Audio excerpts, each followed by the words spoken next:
Hello mga kaprobinsya, magandang araw po sa inyo. Palagi na po umulan dito sa amin, oh. Sila si Mrs. hinatid ko kanina.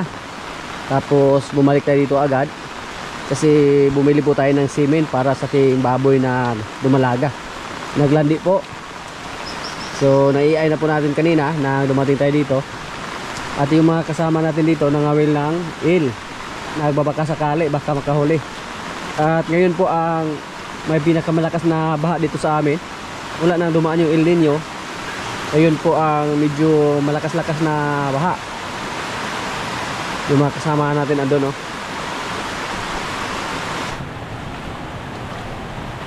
Naligo sa ulan yung mga kasama natin.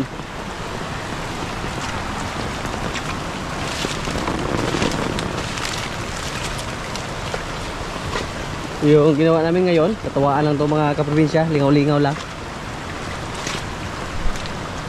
Yung sapa namin dito, minsan makahuli naman ng il yung mga kapitbahay namin dito.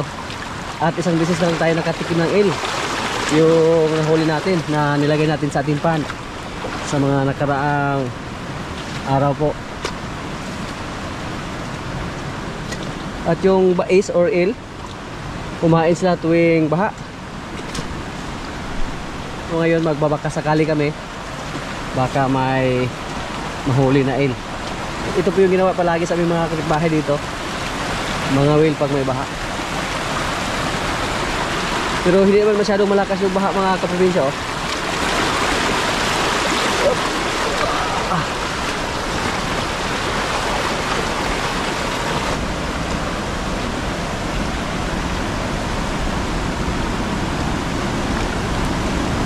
Jojo.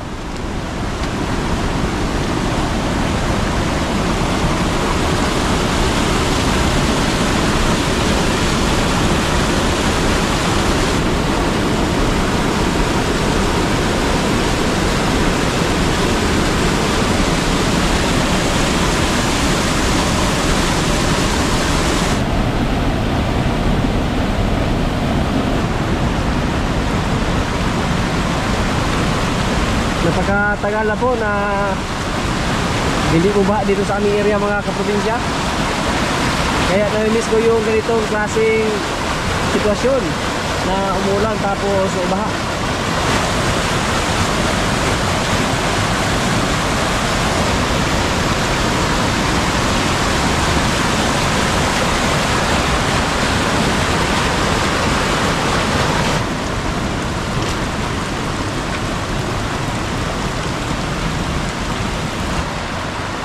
Okay, may motor na tumba daw, oh.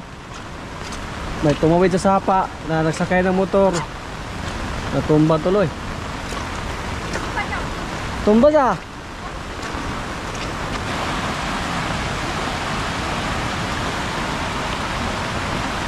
Nakaligo sila. Tubig, oh, sakay na naman. Tulungan sana natin mga kaprobinsya, pero kayang-kaya lang nila.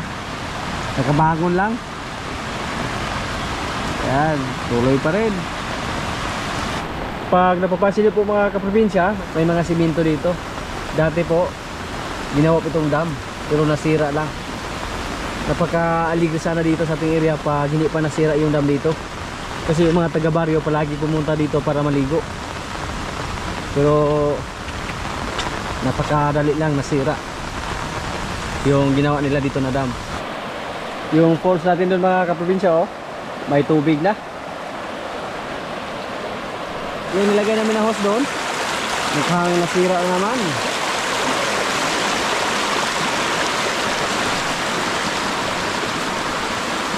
Hindi pa masyadong malakas yung baha mga kaprobinsya, pero ngayon po ang may pinakamalakas na baha. Hindi katulad pag may bagyo na napakalakas yung baha pag may bagyo. Yung mga sapa dito nasira dahil sa bagyong Udit dati. Yung mga kalabaw natin, oh, kahit ulan pero naligo pa rin sila sa lubluban, oh. Si Jean tumayo, si Paula, si Paloma at si Palo. Ayan. Wala na problema sa mga lubluban ngayon, yung mga kalabaw. Kasi yung mga luluban dati na natuyo, Ngayon may tubig na. Dito sa amin, halos araw-araw na po may ulan. Sa mga nakaraan nga nating video, si Mrs. at si Third naligo sa ulan. At na-enjoy po si Third dito. Hindi nakahuli yung mga kasama natin ng yung ginawa nila. Nagkuhan lang, dula-dula lang. Naglalaro lang sila sa ulan. Tingnan nyo po mga kaprobinsya, oh. Medyo malakas na yung source ng ating tubig dito. At yung mga koi natin, kahit wala tayong submersible pump or aerator sa loob ng mga ilang buwan, pero nakasurvive pa rin yung ating mga koi. So wala na tayong problema sa ating mga isda dito kasi tag-ulan na. Ang kinabahala lang namin yung isa nating pan na gumuho dahil sa malakas na ulan. Kasi pag panahon ng tag-init, yung mga lupa dito magkabiyak-biyak, mangliki. Tapos pag biglang bumuhos yung malakas na ulan, ang mangyayari po, gumuho yung lupa. At yun po ang nangyari sa ating pan. Yung harang natin sa gilid na sira. So may mga guod kami dyan. Mukhang kulang pa yan, magkuha pa tayo ng guod. At yun po ang ilagay natin sa gilid. At yung isa naming pan, napaka-effective po yung ginawa namin mga kaprobinsya. Yung paglagay namin ng net sa gilid, yung nilagyan natin ng hito, napaka-effective. Mula nang ginawa namin yung pan na to, hindi nga nasira yung gilid o hindi gumuho. Kasi yung mga isda, mukhang ngat-ngatin nila yung lupa sa gilid hanggang mabangag, hanggang mabutas. At dito po, bago namin ito nilagyan ng tubig, nilagyan namin ng screen. Ito, tingnan nyo, na screen. Kung hindi pa tayo naglagay ng screen dyan sa gilid, yung pan natin dito, siguro may butas na rin sa gilid, dito sa gilid, oh. Katulad sa kabila, parang nasukib ba, sa Bisaya pa. Pero dahil po sa screen na nilagay namin, napigilan yung pagguho ng lupa. Yung ginawa namin dito, parang sinubukan lang namin kung ano ang magiging resulta pag may screen sa gilid. Kasi dati po maraming nag-comment na masira daw yung lupa natin dito dahil yung nilagay natin, yung hito, masira daw kasi mahilig daw gumawa ng butas yung hito sa gilid. Pero hindi na alam na nakatulong pala yung screen na nilagay natin sa gilid. Pinaikutan natin ito ng screen sa gilid at napaka-effective. Hindi katulad dito mga kaprobinsya na mukhang nakalimutan namin na maglagay ng screen. So anong nangyari po, pag tingnan natin dyan, parang may butas na sa ilalim. Tandahan matanggal yung lupa. Dahil po yan sa mga isda na tilapia, parang ginat-ginat nila yung lupa. Tingnan nyo po, dito. Yan. Nasira yung gilid.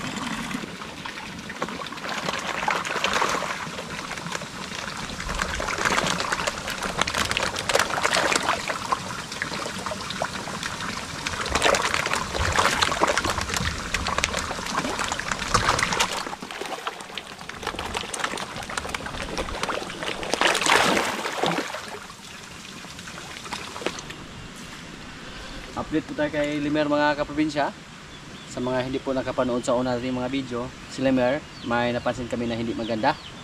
May dugo na lumabas sa kanyang ari. So, binamutan natin siya. Tapos, nang nagtanong tayo dun sa Agribet, yung ganyang sakit, mukhang may UTI si Limer. Ang sabi niya, painumin lang natin ng tubig ng buko. So, pinainom natin siya ng tubig ng buko. Ang problema, ayaw niya uminom. So, sinubuan namin siya, bitingal, para makainom siya ng tubig ng buko. Pero hindi naman siya matamlay, tapos malakas lang siyang kumain, at saka nanuwag pa minsan. Kaya palagi namin siya pinalabas para masanay siya sa tao sa labas. Kasi pag hayaan namin siya sa loob palagi, pag palabasin natin siya, napaka-aggressive niya. So, para matanggal yung ganyang attitude niya, palagi natin siya pinalabas. Araw-araw pinalabas namin siya para masanay siya sa tao at makalakad-lakad siya sa labas. Tingnan niyo po. Medyo may ugali si Limer. Kaya sanayin natin sa palagi na lapitan. Himas-himasin. Hindi pa natin sila napaliguan mga kaprobinsya. Bukas paliguan natin. May power spray tayo dyan. Yan po, umihi naman siya oh. Tapos hindi masyadong marami. Kaunti lang oh, wala na. So UTI daw yung ganyang steam.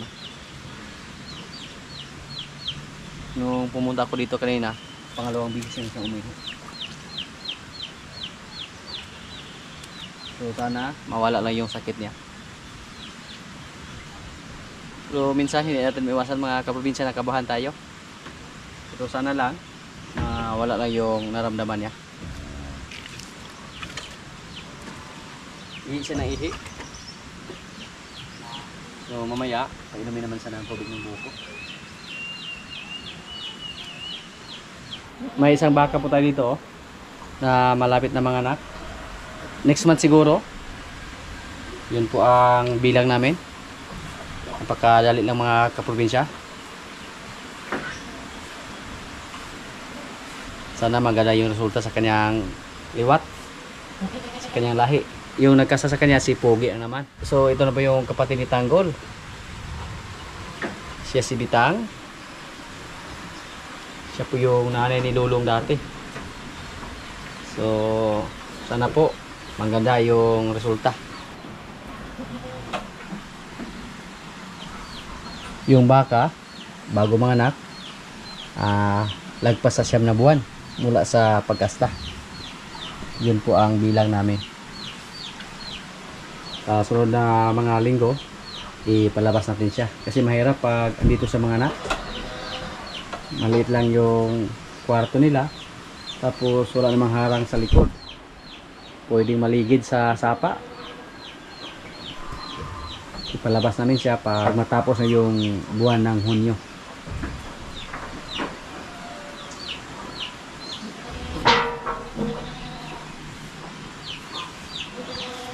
Pag lalaki, alagaan natin dito. Pag babae, basta magandang klase, pwede natin gawing inahin. Depende lang kung kaya pa nating alagaan. Hindi lang tayo mag-promise. Baka may magkagusto naman, tapos medyo mataas yung offer, okay lang. O baka hindi natin kaya alagaan. So depende lang sa sitwasyon. Pero bala ko po, pag maganda yung klase yung anak niya, mag-dispose lang tayo ng bakang lalaki dito sa ating area. Magbawas lang tayo. Kailangan natin gawin yan para mabawas-bawasan ng kunti yung mga alaga natin.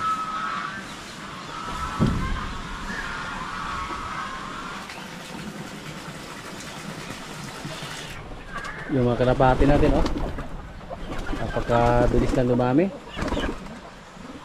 Nasa mga 25 heads na siguro sila. Ayan. Tapos nagsimula lang tayo sa 6 na piraso, pero ngayon 25 heads na. At mukhang kailangan po natin magdagdag ng paitlugan. Hindi pa natin sila pinalabas kasi palagi umuulan. Saka natin sila palabasin pag wala ng ulan. Yung mga rabbit natin oh, tiis-tiis muna sa tag-ulan. Marami pong nagtanong kung kumusta na yung rabbit natin na nasa labas, yung nag-nesting.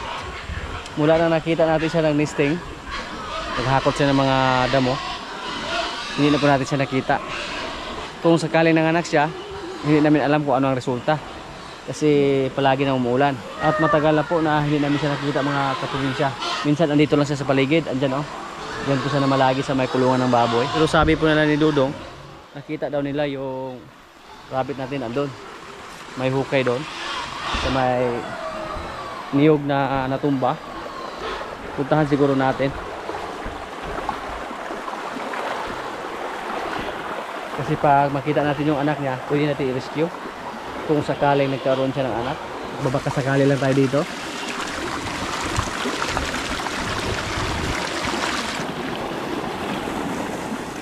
Check naman natin yung ating mga paitlugan dito. Baka may makita naman tayong kinain ng aso. Hello. Yan oh, maitlog naman mga kaprobinsya. Uy.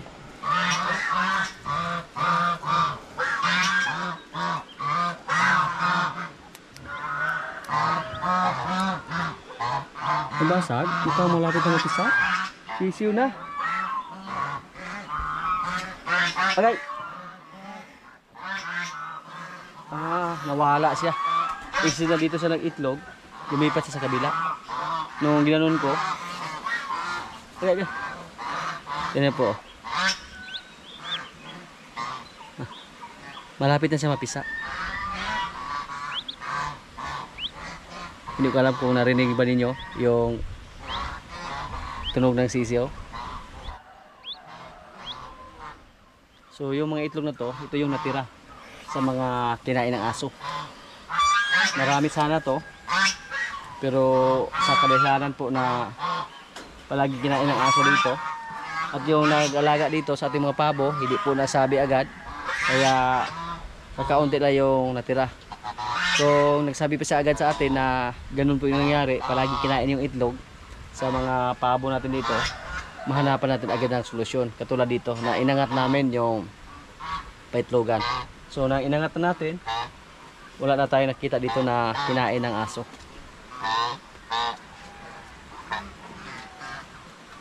Dito po oh, maitlog naman oh, dalawa. Kung inatake pa yan ng aso, hindi natin makita yan. At dito naman, yan, ilan kayo yung itlog dito? Oops, uy, may sisiw oh. May sisiw. Dito, yung pabo mga kaprobinsya, napakasakit mga agat yan. May sisiw naman dyan oh. At dito, may sisiw naman oh. Sisiw ng pabo. Tapos marami din itlog ng manok. Yan. Inuwanan nila. Kawawa yung sisiw. Yan po ang nangyari dito sa ating mga halo-halo lang. Hindi na siya nakain ng aso dahil nilagyan na natin ng harang. Pabalikin natin yung Kakaw dito. Balik. Balik. Kabulyagon. Pasaway yung mga alaga natin dito mga kaprobinsya oh. Marami namang kaitlugan tayo dito, pero naghalo-halo pa sila. Musuko na ba? Ay! Kulang lebala. Okay, bumalik na siya. Ayun na. Kasi pag maiwanan niya yon, tapos malapit na matuyo yung balahibo o hindi niya malimliman, ang mangyari po mamatay lang yung sisiw dahil sa ginaw, dahil sa lamig.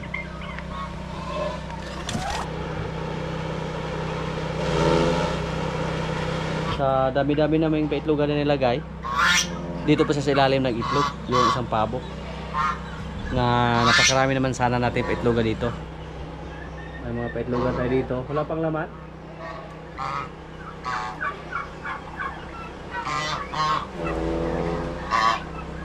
May itlog na,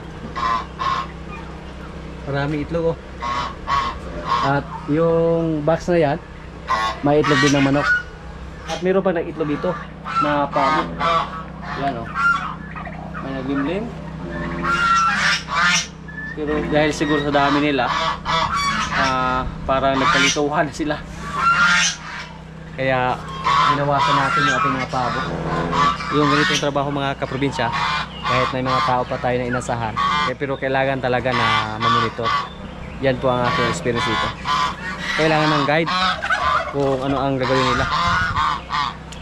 Medyo matagal-tagal na po tayo na may mga kasama, pero kailangan ng guide yung mga kasama natin. Kailangan ng monitor palagi, kailangan ng check up palagi. Yung paitlugan natin na galing sa Area 1, nasira na po, at mula na nagpagawa tayo ng bagong mga paitlugan doon, hindi na po sila nag-itlog dito. Dati naghalo-halo sila dito. Marunong din sila magpili. Yung paitlugan natin dyan, napakarami na, pero nagtaka po tayo sa ating mga pabo kung bakit naghalo-halo pa rin sila kahit pwede naman sila isa-isa sa kada paitlogan. At dito po yung gagawin natin. Mukhang nasira na yung bubong natin dito kasi trapal lang. Bibili tayo ng isang hero dito para mapakinabangan pa to. Matibay pa to mga kaprobinsya, oh. Galing to sa area 1. Para pwedeng maitog dito yung mga pato, pwede gansa dito. Subukan lang natin to na ipaayos. At pag hindi natin to ipaayos yung bubong, mabulok lang to dito. Pero napakatibay pa naman, oh.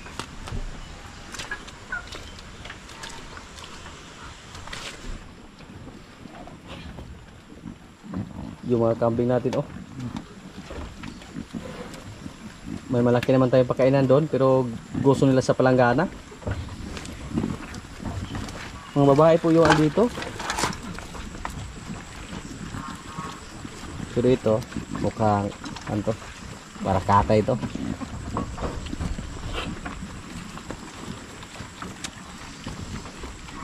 Kuprami lang muna yung pinakain natin mga kaprobinsya. Yung isa, oh, magandang klase din. Yan po ang ating pakastahan kay George. At ito, malapit na siguro itong maglandi. Kasi nasa mga kuwan na to, 6 na buwan na siguro yan sila. 6 na buwan. So yung kambing pag abot ng 7 buwan, pwede na yan pakastahan. Ito po, napakataba na kasi buntis yan. Itim ang kulay. Uy, naman ka. Buntis po ito. At tininan ko sa ating record, mukhang next month po sila mga anak. Marami po sila. Excited na po tayo dito na madadagan yung mga kambing natin. Kasi palagi tayong nagkatay ng kambing. Na-miss ko na po na magkaroon ng mga bagong kambing dito na marami. Ito yung turo namin. Nilagay namin sa kulungan. At napapansin namin na mula na nilagay namin siya sa kulungan, sa kwarto, mukhang nanumbalik yung pagka-agresibo niya. Di ba? Huh? Ah. Pero pag nasa labas siya, asawa sa babae. At may tanong po kung kumusta na yung kambing natin na 3 na nawala na yung nanay. Yung isa mga kaprobinsya, hindi po naka-survive. Tapos 2 na lang yung natira. Ang ginawa po namin sa kanila, pinadidi ng bidbiron. Tapos yung nilagay, yung feeds. Yan. So 2 na lang yung naka-survive sa ating 3 kambing na kulay brown. Yung babae pa yung nadali. Ganon talaga yung pag-alaga ng hayop mga kaprobinsya. Hindi po natin hawak yung buhay nila. So handa po tayong tanggapin kung ano man yung mangyari sa ating mga alaga.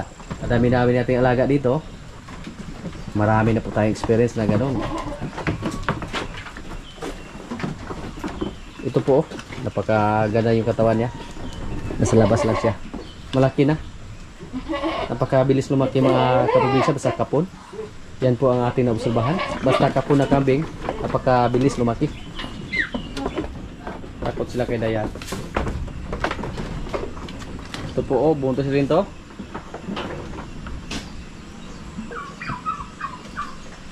Pinahang isang sulod niya.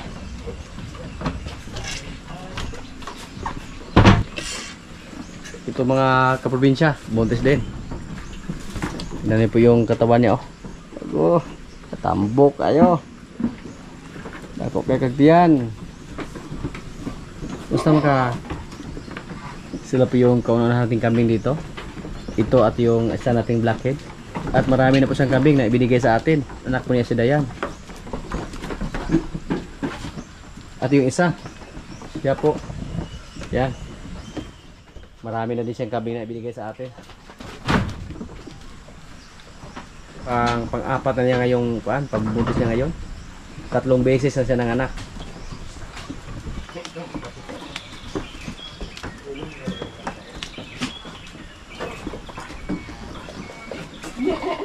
Si Dayan pala yung pinakamatapang dito.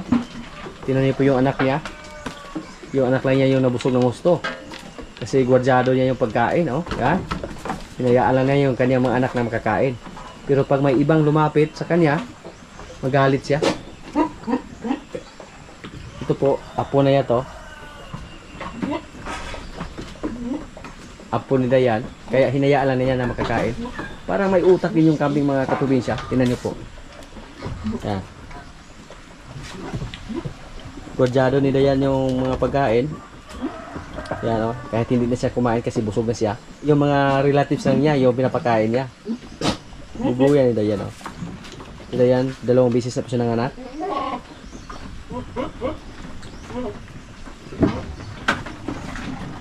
Wala si Luigi ngayon. Si Yoyo yung tinuda sa kanyang trabaho.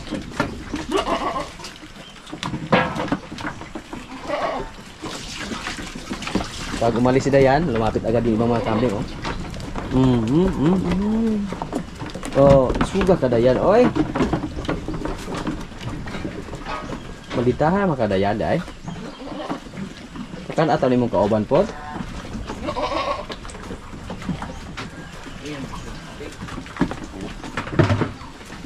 Dati po, ito si Ibana yung pinakamatapang. Pero talo sa kay Dayan. Dahil sa laki ng katawan.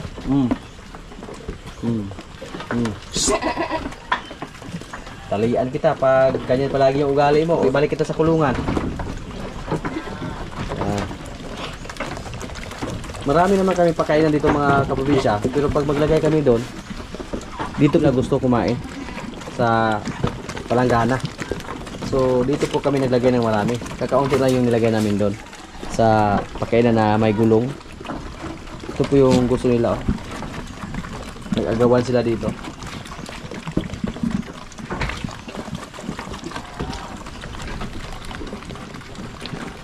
Nang umalis si Dayan, lumapit agad yung mga kambing natin. So kailangan bantayan pag magpapakain tayo dito para makakain yung iba.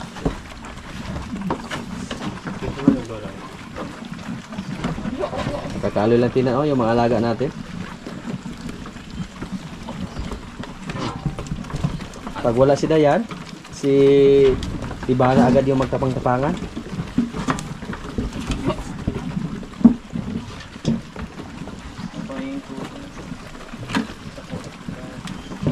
Puno ko sa balaan na yung mga anak ni Dayan. Kasi resulta na. Hindi pantay yung kanyang didi. Dayan, dyan ka lang ha. Pag kang lumapit dito. Busog na. Pati yung anak niya busog na.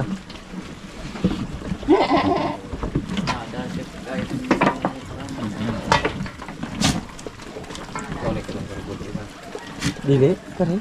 Oh. Dili na. Katong usa tos gawas. Katong gipas. Antang ko ipon.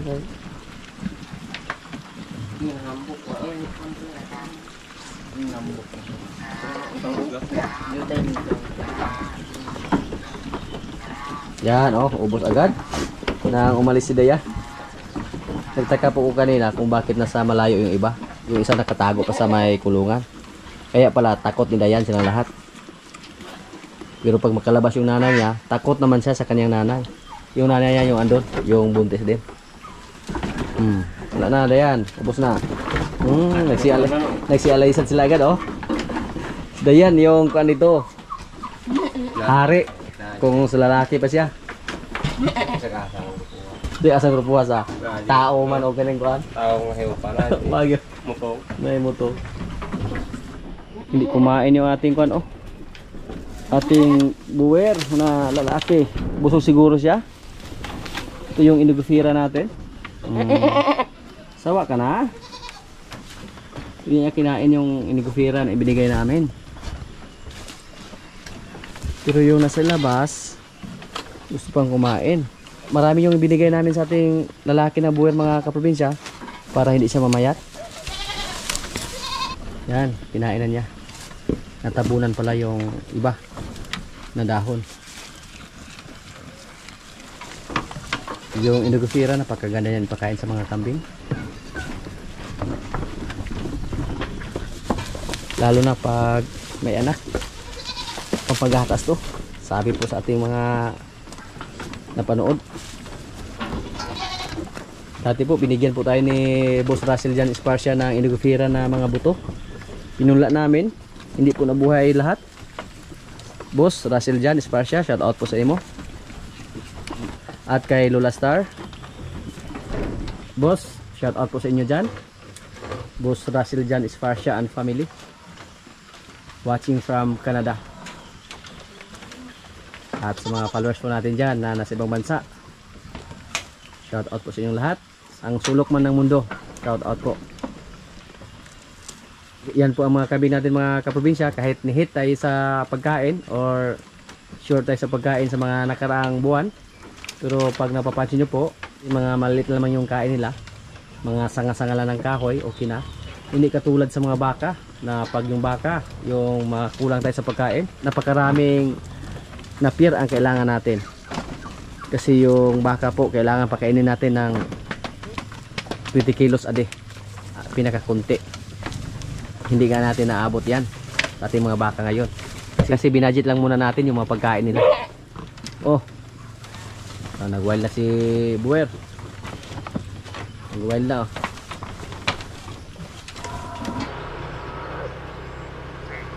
Nagtakbuhan na yung mga kalabaw natin oh. Yan, si Jin at si Palo. Sila yung partner. Yan. Alam po nila kung saan na sila pupunta. Doon sa madamuhan. Si Paloma yung umiyak oh. Parang baka. Nung una po dito, balak po sana natin na magpagawa ng extension sa ating kabingan dito. Pero nagbago po yung isip natin. Yung ipagawa natin yung katulad sa kubo ni Bingo. Para simple lang. Tapos andun na natin ilagay. Pwede na malipat-lipat kahit saan. Kahit 2 kwarto lang muna. Yun po ang ating ipagawa pag matapos yung ating pan doon. Kasi ipaayos muna natin yung ating pan. Nasira na po yung pan natin dahil sa palaging pag-ulan. Lumambot yung lupa. Subukan natin na ayusin gamit ang kawayan lang para makatipid tayo sa gastos. Kasi pag hollow blocks or mga bato, kailangan pa natin maghakot ng bato. Yung ganyang kalaki, hindi naman madali mga kaprobinsya. Medyo marami-rami po yung simento na kailangan natin at saka buhangin. So, lang muna subukan natin yung kawayan.